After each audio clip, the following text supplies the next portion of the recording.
Pernah tak dengar kisah ketua kutu tiba-tiba hilang bersama duit semua ahli? Ramai orang sebenarnya main kutu dengan niat yang baik, ingin bantu diri sendiri menabung.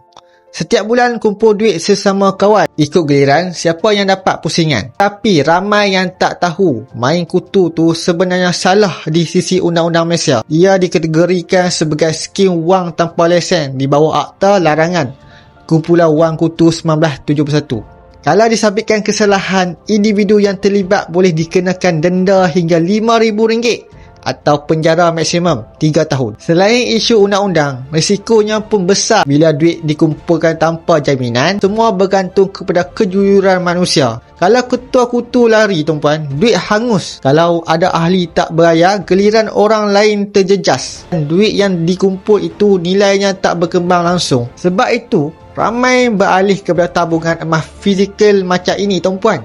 Niat yang sama, menabung setiap bulan. Tetapi bezanya emas ada nilai sebenar yang kekal dan meningkat dari tahun ke tahun. Kalau simpan RM100 sebulan dalam bentuk emas, selepas 10 tahun, nilainya bukannya saja kekal, malah boleh berganda, tuan-puan. Jika anda benar ingin disiplin menabung, buatlah dengan cara yang sah, tuan-puan. Selamat dan berkembang nilainya. Bagi yang mahu mulakan simpanan emas bersama Public Gold, anda boleh isi borang set up untuk saya bantu anda. Semoga bermanfaat.